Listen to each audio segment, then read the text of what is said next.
মঙ্গলবার বিকেলে ঈশ্বরদী পৌর এলাকার ৩ নং ওয়ার্ডে পিয়ারপুর মোড়স্থ মাঠে আনারস প্রতীকের প্রার্থীর পক্ষে নির্বাচনী জনসভা অনুষ্ঠিত হয়েছে।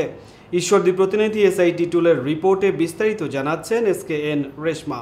এই জনসভায় ভোট প্রার্থনা করে প্রধান অতিথি হিসেবে বক্তব্য দেন আনারস প্রতীকের প্রার্থী আওয়ামী লীগ নেতা ও সাবেক ইউপি চেয়ারম্যান ইমদাদুল হক রানা সর্দার। ঈশ্বরদী পৌর ছাত্রলীগের সভাপতি আবির হাসান শৈশবের সভাপতিত্বে এতে বিশেষ অতিথি হিসেবে উপস্থিত ছিলেন পাবনা জেলা আওয়ামী লীগের ধর্ম বিষয়ক সম্পাদক মীর জহুরুল হক পুনম, আওয়ামী লীগ নেতা গোলাম মোস্তফা, যুবলীগ সভাপতি শিরহান শরীফ তমাল, প্যানেল মেয়র আবুল হাশেম, মহিলা কাউন্সিলর ফরিদা পারভিন, জহির মোল্লা, সাবেক ভিপি আসাদুর রহমান বীরু, শ্রমিক লীগ নেতা জাহাঙ্গীর আলম, শ্রমিক লীগ নেতা শাহিন হোসেন ও যুবলীগ নেতা মোতালেব হোসেন। এছাড়াও বিভিন্ন এলাকার সহস্রাধিক নারী পুরুষ ভোটার মিছিল নিয়ে জনসভাস্থলে উপস্থিত ছিলেন।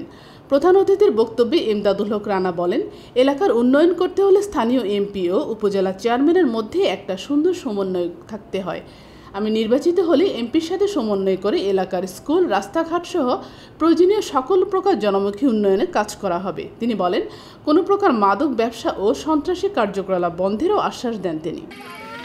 উপজেলার চেয়ারম্যান যদি সংসদ সদস্যের সাথে যদি সমন্বয় না থাকে তাহলে কিন্তু সেই এলাকার কিন্তু আসলে উন্নয়ন হয় না।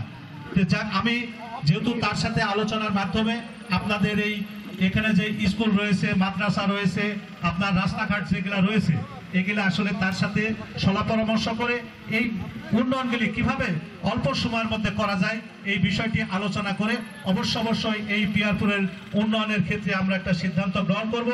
বর্তমান সরকারের ডিজিটাল বাংলাদেশ তৈরি করার ক্ষেত্রে যে উন্নয়ন প্রকল্পগুলি বাস্তবায়ন করার ক্ষেত্রে যে পরিকল্পনা থাকবে সেই পরিকল্পনা বাস্তবায়ন করার জন্য আমি বা আমাদের মাননীয় সংসদ আলোচনার মাধ্যমে সেটি বাস্তবায়ন করব।